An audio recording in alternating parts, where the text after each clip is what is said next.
ಸ್ವಾಗತ. ನಿಲ್ದಾಣದ ಕಡೆಗೆ ಹೊರಟಿರುವ ರೈಲು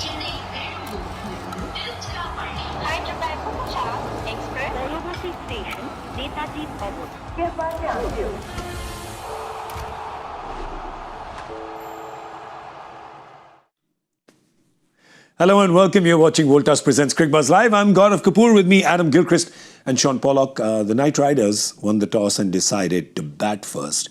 And at the end of their 20 overs, they'll be happy with this. They've crossed 200. They've managed to put 206 on the board for the loss of 4 wickets, largely on the back of some fireworks in the end by Andre Russell, who finished at 57 of 25. There was one point where I think he was 2 of 9 balls, so he really kind of accelerated after that. There were rockets flying all over the Eden Gardens. Raghuvanshi supported. He got 44 of 31, and Cricbuzz at the top, 35 of 25. Meanwhile, the Rajasthan bowlers were not much to write home there, really.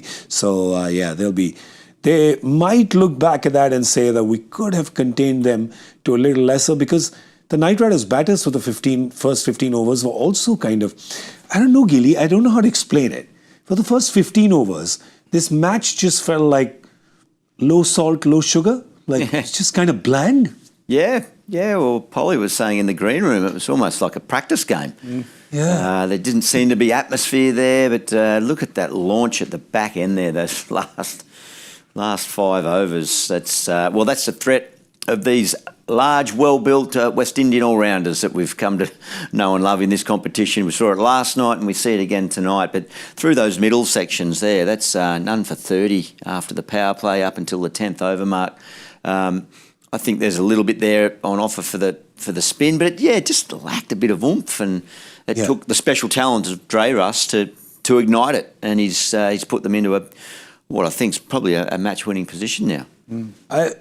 Tell us why you looked at it and said this looks like a practice game. Tell people why you thought that. Well, it was like, for example, Hetmai was like just walking in, picking the ball in, throwing it in.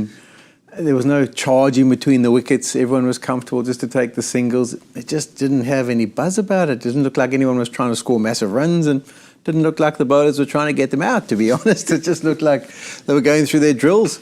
But it came alive at the back end, and I think we talked in the dream also that he was inspired by what Shepherd did the night before. He's basically done a Shepherd year. Exactly that. Yeah, he was 2 of 7. 2 of 9, actually. I think 2 of... Yeah, it was 2 of 9. And then effectively he's done, 53 in 14 after that? Yeah. Or 16? No, but it was there because he got to his 50, maybe he got to 52 or 23 balls, and then he went 1-1. Off that. So he basically did exactly that. Yeah. And you can't fight against that. When you've got the ability in your team to be able to do that, it's hectic. It puts those bowlers under immense pressure. But I must admit also, that last over, I mean, you look at the bowling that came on when Archer was disappearing and he was kind of getting a little bit upset. You knew whoever came next was going to suffer the same punishment, because you don't see anything, there's nothing different to it. It's basically just throwdowns. It's seam up, the wrist is in a wonderful position, the ball's coming straight out. There's nothing like a Bumrah who's got a bit of an angle to it, or a Mitchell Stark who kind of gets his wrist into that position. He can kind of create a bit of drift or dip on it. Yeah. It just looked like easy balls to put away, and that's why he was so effective. I don't think we saw any pace-off delivery there, was there? I think the last one, yeah. Any slower ball?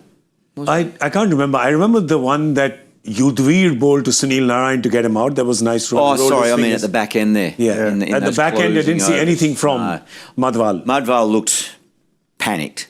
He did. He had his philosophy of going wide to Dre Russ and missed his target 3 times in a row. Went again, and Dre Russ decided, I've had enough of watching these go past. Knocked one up in the air but fell safe. And then that was the worst thing he could have done, get Dre Russ off strike, because Rinku decided to get in the act as well. But, that's the acceleration there as that innings progressed. I like the strike rate. The thing is, we know what he's capable of. Obviously, we've seen it over the years. I didn't mind the fact that he came in at a position. Yesterday, Shepherd was batting at a position where there was no deliveries to spare. Dre Russ came in early today, came up above his position, above Venki Iyer and Rinku Singh. So he could take those 8-9 balls, because he's not really had too much time in the middle. So you don't mind him taking those 8-9 balls and then suddenly accelerating. Yeah, I think that we saw those numbers in the middle passages of play, how low the strike rate was and the scoring. And Dre Russ, through that period of time, did take getting his eye in, 2 off 9. I thought Parag missed a trick. He could have bowled one more over of spin. It felt like Dre Russ saw off, I think, an over of Hasaranga. Tikshana had one more over left, and I thought he could have gone him and said to Dre Russ, "You're not sure about this spin. Are you going to absorb another 6 balls just to survive, or are you going to take it on?" But he went back to Mudvale. I think it was around the 16th over, might have been the 16th or 17th. You might want to check that. But Yes. And I think it was the commentary I was listening to, Owen Morgan, said the same thing. He said, I think I would have gone one more with... or if you're desperate to go back to pace, get Jofra on there. Then, yeah. And try and get Dre Russ out. So here it is. Here's the choke. I'll talk you through it. I'm just checking it on the overs tab on the Cricbuzz app. Yeah. The 13th over was Riyan Parag, 4 runs. Yep. 14th by Tikshana is 2 runs. Yeah. Hasaranga bowls the 15th for 8. Yeah. Then he brings on Madhwal on the 16th, who goes for 15. Yeah. And that there, 15 is not a horrible number in a Yeah, T20, but then what they do is that 17 triggers Dre Russ. That triggers Dre Russ, who then takes, and they come back to spin the 18th, which Madhwal bowls, then Jofra Archer bowls, then they decide, oh, we got one over of Tikshana, and he comes in the 18th and goes for 23. And that was the encashing of that acceleration, because you're right, if they would have bowled a spin right there, maybe in the 16th over instead of Madhwal, bowled that Tikshana over, they could perhaps have been looking at 10-12 runs less to chase. Yeah. It's a good point there. Yeah, I mean, once Tikshana comes back, once Dre Russ is going, Exactly. then it's just like... He'd got himself to 25 or 30 by then, hadn't he? So Yeah. He's not it's a going to different miss hit from there. proposition. And the other thing is, well, and you're so right about Madhwal, because we were watching it from here, and there was, 2 balls in the end. And somehow all of us thought that this is going to go for at least 2 boundaries, the 2 fours, 2 sixes, a 4 and a 6 that it eventually went for. Because you can just kind of almost sniff when a bowler is seeming a little underconfident. Yeah, and when he looked at it, I thought he's going to disappear. And then when I saw his game plan, when he went for those 3 wide Yorkers, because what these big West Indians do is none of them paddle. They're not going to get down on a knee and just help it past. They look in to get the ball in their slots. So they go stand and off stump, so that if you miss their heels, it's a wide, and then you're going to be bowling that ball again. And they just make the area that you can bowl just a touch narrow. And then they're just waiting for their arms. If it's straight, they're going to go down the ground. Otherwise, they're going to go over extra cover. So I don't understand why people don't just get in there on their heels. Yeah. Give yourself protection on the leg side. And if they want to give themselves room, then follow them. It's more likely that it's going to go for a 4 and not go back over your head for a maximum. So Yeah. we've seen it now, 2 nights in a row. When Powell comes to the crease, he's also not a paddler. When Pollard used to come to the crease, he wasn't a paddler. I think somehow you've got to get a bit of an angle to it. So you've got to somehow get your wrist in a position where it's got a bit of a dip and try and get in on their ankles so that they can't get underneath it. I want to say that, I mean, that's planning is kind of done by management. I know the execution is done by the bowler. And you could say, it's easy to say, no, the bowler didn't execute, we'd given the information. It didn't look like he was trying to execute that. So that's why it's very evident that he wasn't even anywhere near it. So it's not like he missed his mark. I don't think that was part of the plan.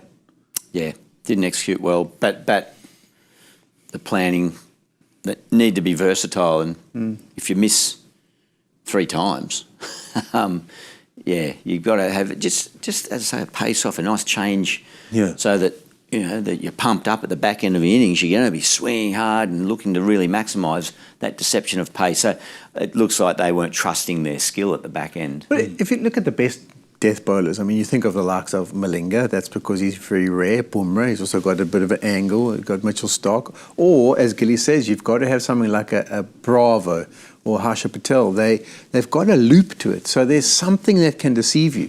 If you just run up, seam up and bowl it, he's probably only about 5'10". He's 130, so it's not like it's 150 express. You're on a hard into nothing. They've got to try and find something, as I'm saying, create an angle or a wrist position or something where it does a bit of an issue to make it difficult. Otherwise, it's just exactly what they practice every day. Seam up, straight balls, and let's practice hitting it out the ground. Let's have a look at what the Knight Riders batters did and how they got to this 200-plus total. You see that right up top, Sunil Narayan went early. He played his 9 balls, got 11. Couldn't couldn't get away, even though there was a bit of wayward bowling to him as well. There was a couple of gifts that were given. I checked, it's not his birthday today, but Rajasthan gave him a few gifts in the beginning.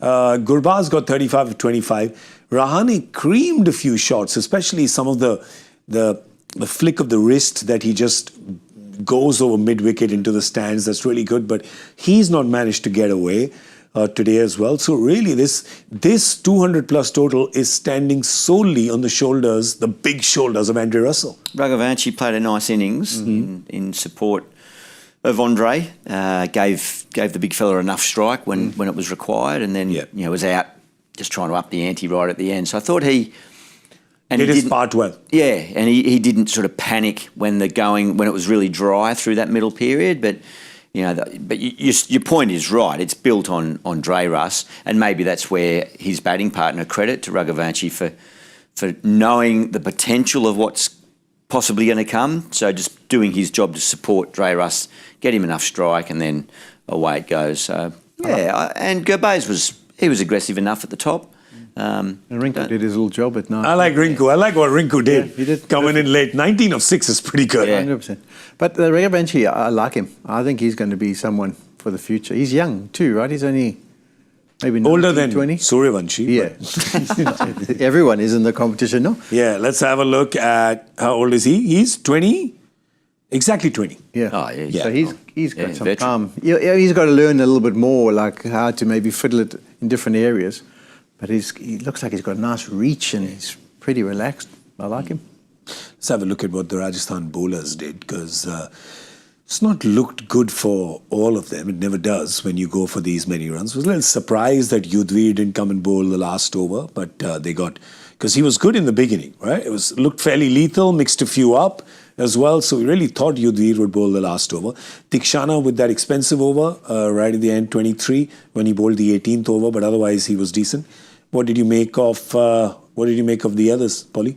Well, I thought they were really lucky to get away with those 3 overs from Rian Parag. Yeah. I mean, he picked up 1 for 21. He ended up bowling those undercutters.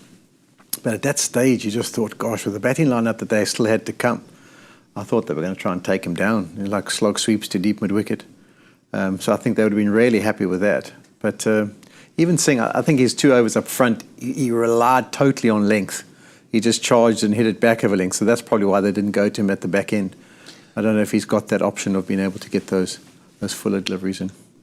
There is, of course, some possibility of rain around. Now, this could really hurt the Knight Riders, who had won the toss and chosen to bat first, because we've got the totals here, which our producers sent. And this is not good for KKR, because they're saying that the DLS score after power play, if there is indeed rain and there's no more game, is 50 for no loss. 50 for no loss, which for Jaiswal and Suryavanshi is eyes shut playing right-handed. They can get 50 in the power play. If it's 1 wicket, then 54. If it's 2 wickets, then 60. So we know how they're going to play when they come out. Not that they were going to play any differently. Yeah. Were they, Gilly?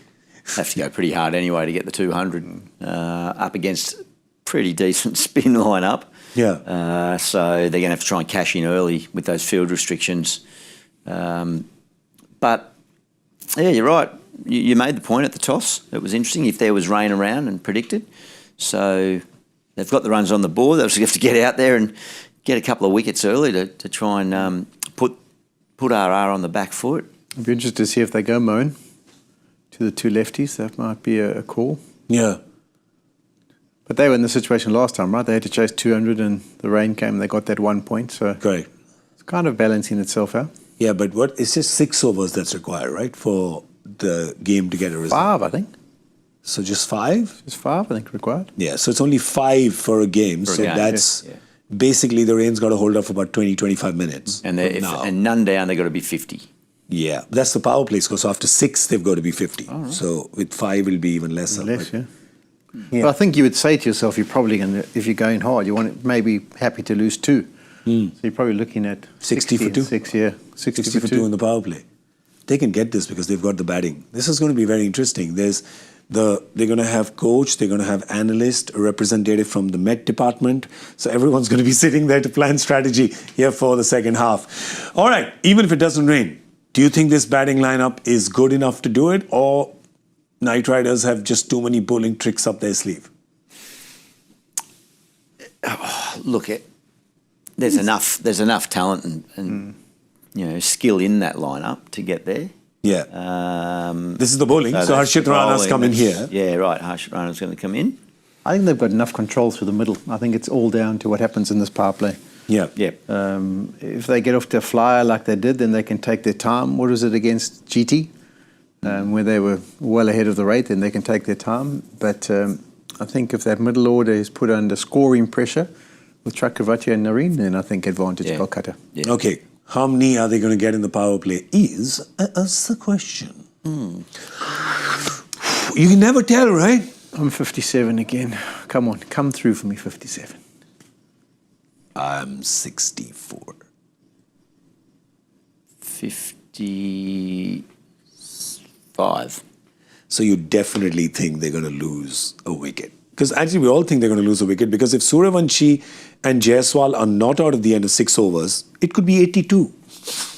Could be 105. You never know what it could be. So, yeah, and the Knight Riders will want to get one, if not both, because otherwise, as you go through that middle, there's a shortage of confidence in that batting unit in the middle. Yep. Etmaya, Dhruv Jurel, they've not been getting runs. Riyan Parag also, just a few flash in the pan kind of knocks. Flash in the pan is not going to cut a 200 plus chase. No, you'd almost feel like they're just batting. There's going to be 11 batters go out there, not a team of batters. Yeah. Just going out there and just playing, hoping that they can, as was eyes starting to move towards next year a little bit, so and that can shine through. So, I suspect it's going to be tough work for them against that pace off. Yeah, the middle overs are going to be tricky. All right, so advantage Knight Riders for you as well? Indeed. Advantage Knight Riders for you as well. All right, let's say what the 14-year-old has to say about that, because as we know about 14-year-olds, they don't listen to us oldies. They just do what they're going to do. Yeah? Hang on 1 second. Oh, it's an old boy who has got the 14-year-old.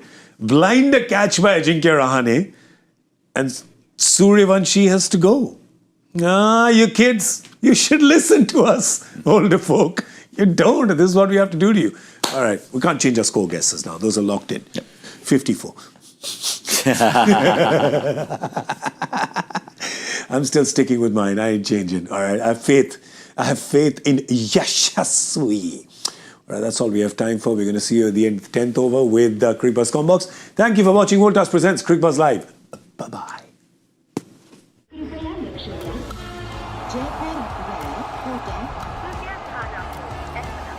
Delhi में आपका स्वागत ನಿಲ್ದಾಣದ ಕಡೆಗೆ ಹೊರಟಿರುವರೆ Chennai Hyderabad Express, Station, Netaji Bhavan.